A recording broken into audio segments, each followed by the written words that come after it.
Welcome to a Southern Sports Gumbo Sunday special here. Crazy day on the Bayou. LSU loses in a blowout loss at home last night to a team that had yet to beat them in Death Valley since joining the SEC. A lot of rumblings this morning. Well, this evening, LSU made a coaching change, fired Brian Kelly. Frank Wilson will be the interim coach. So we wanted to hop on, talk about this for a few minutes, and then we'll end with coaching board candidates. So Kevin, I'll just go straight to you. What are some of your initial thoughts with the firing of Brian Kelly today? Yeah, so I think you got to look at the way the team performed this year from the standpoint of did they improve from week one to where we're at today? And I think you can look at a little bit of that last year and even the year before with the defense. I think, we talked a couple of weeks ago about his engagement level and how he had become really reactionary instead of proactive and trying to do things with change and bring change and make things better, which I think he did that in 22. I think that's why they played in the SEC championship. But if you look in 23, when the defense didn't get any better, I don't think there was a lot of proactive things that he did as the head coach. And that's just kept on. And we've always had things that were leaking. So 22, you did have a bad special teams group that year. And so I think when you take the last 25 years of LSU football, in 22, Brian Kelly probably had the worst special teams in LSU football. In 23, he had the worst defense in that time frame in LSU football.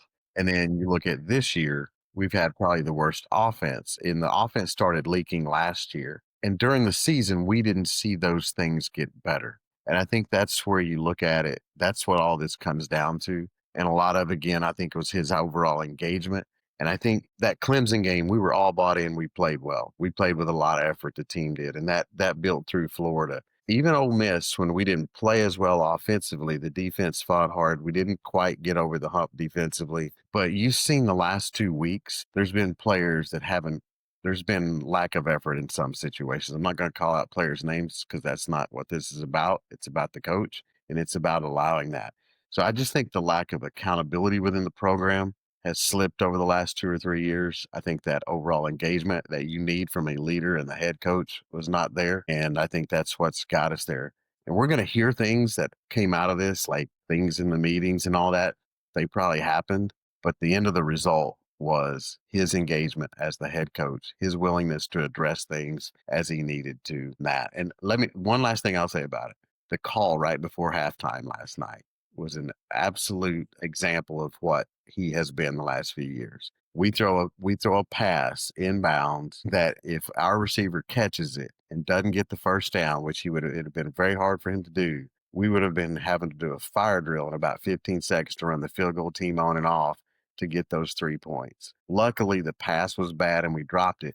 And you see Kelly on the headset making comments to the offensive coordinator, cursing about you can't make that call. Well, you got the headset on. You got the ability to stop the call. So that to me is the reason that, we have a change today and we needed a change. So, Sweet, what's your thoughts?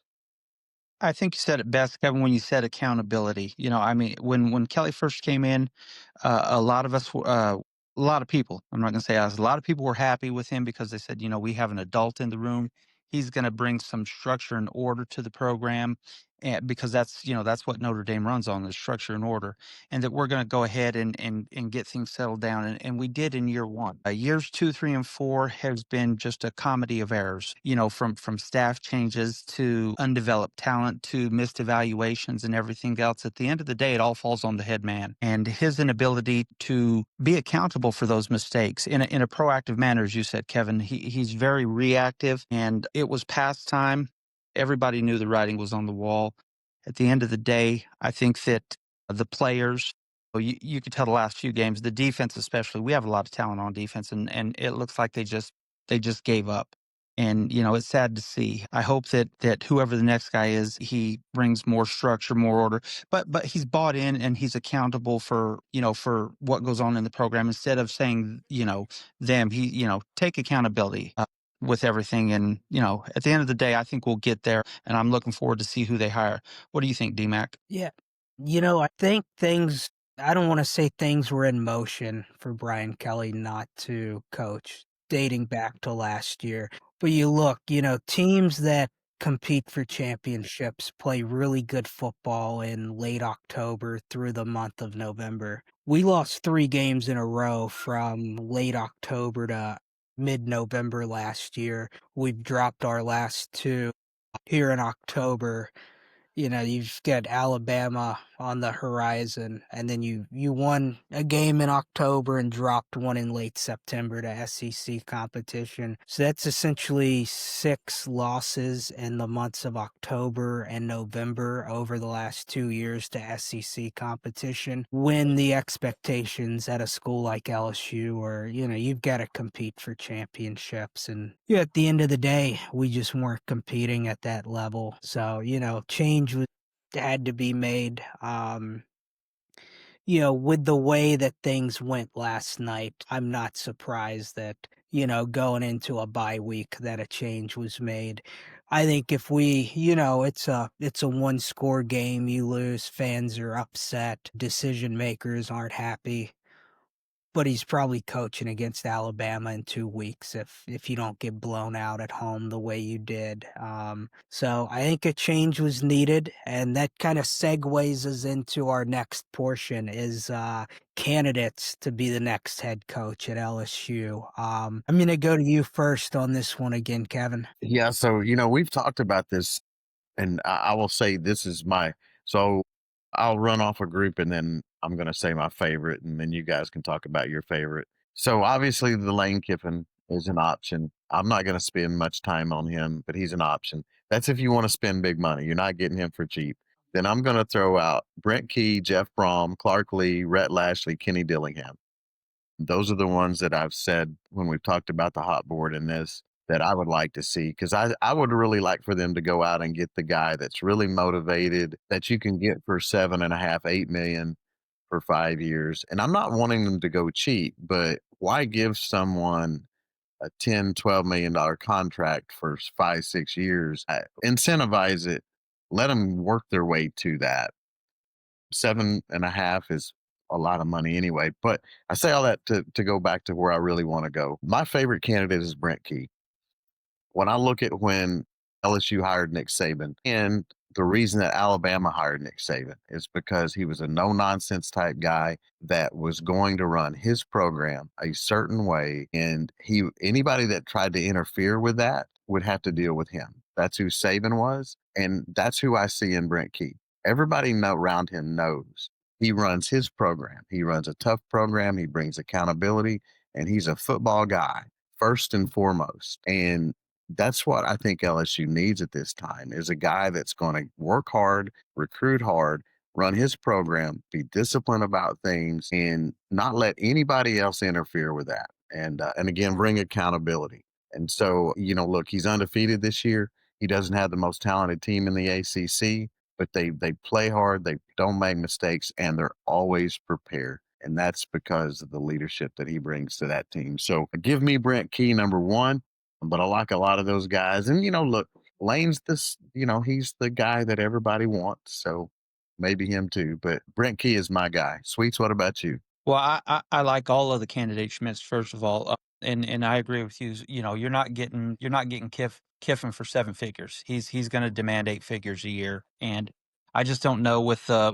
length of time for the contract that he's going to want, that we're going to want to jump back into that boat again after paying off 2 consecutive buyouts. My guy would be Jeff Brom. I love the way he runs his program. He's 4-0 against top 10 teams at Louisville. Okay, he's not a Louisville is a P4 team, but they're not somebody who is thought of as a blue blood or a power program. But Jeff Brom is 4-0 against top 10 teams. And I think that, he's been successful at Purdue, where, nobody's had success. And, I like his offensive style. I think he hires good staffers. And I think he can recruit a little bit too. And I think with LSU's resources, I think that he could do really, really well in the SEC. So, that would be my first pick. I love Key, being here in the Marietta area.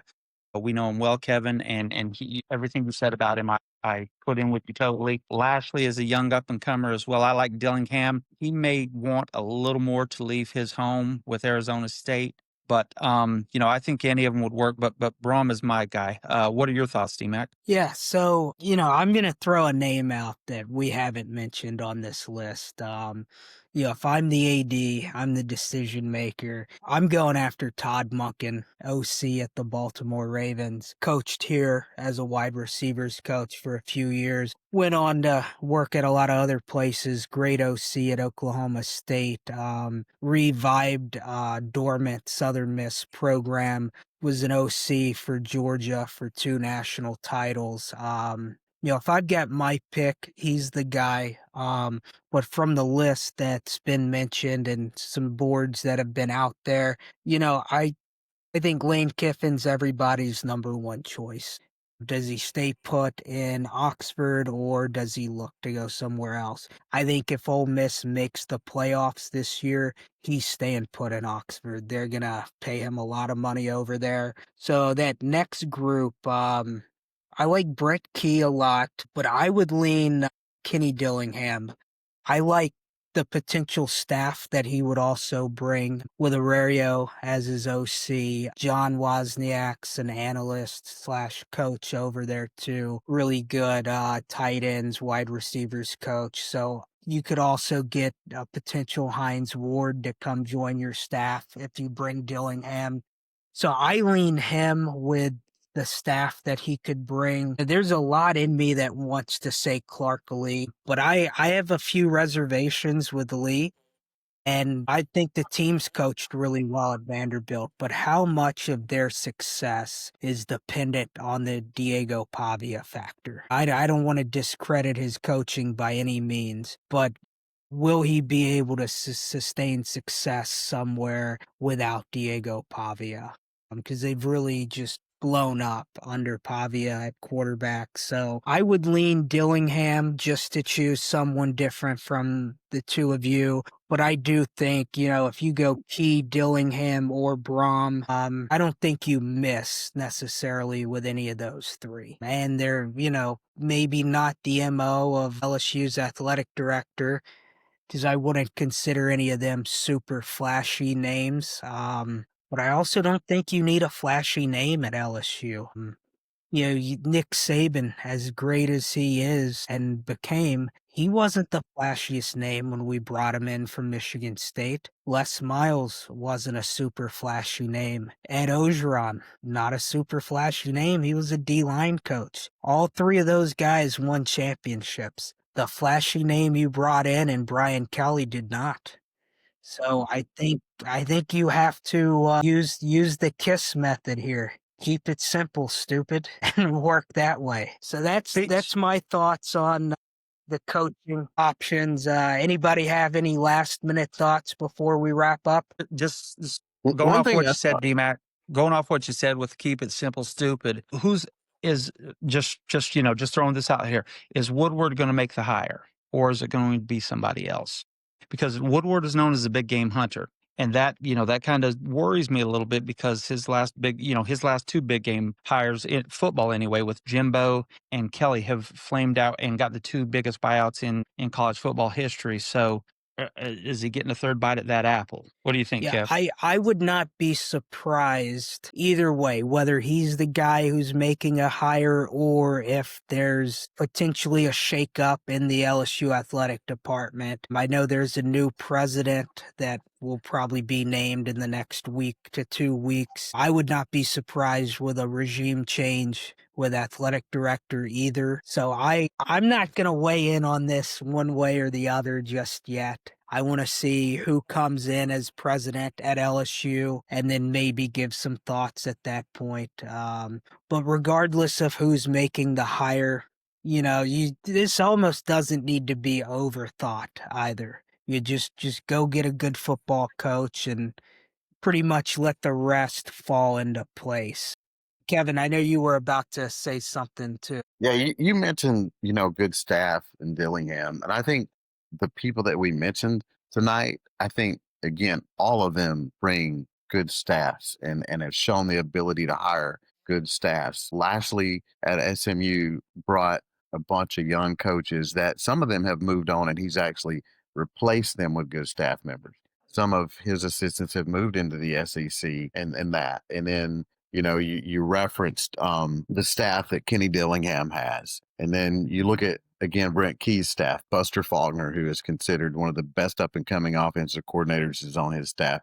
Chris Winke. And then Corey Peoples is a good defensive backs coach. So, and then of course Brom over the years has had good staffs and people that have went on to do other things. And then you mentioned Dillingham's. I think that's another thing that is an absolute must. You look at successful football coaches over the years. The one thing that they have to absolutely have is a good staff, and they have to have the ability. And going back to Lashley, the one thing I like about him is he's proven that he can make good hire after good hire. That is a huge part. Again, that's what made Saban very successful over the years, was he could always put a good staff together. Same thing pretty much with Les. We always had good coaches that he brought in. Now, he might have had to make a change, some every now and then. And the offensive things were, I think, more on Les than it was whoever he had in that role. But, I think, again, all these people that we've mentioned have shown that they can hire good staffs. And I think whoever the hire has to also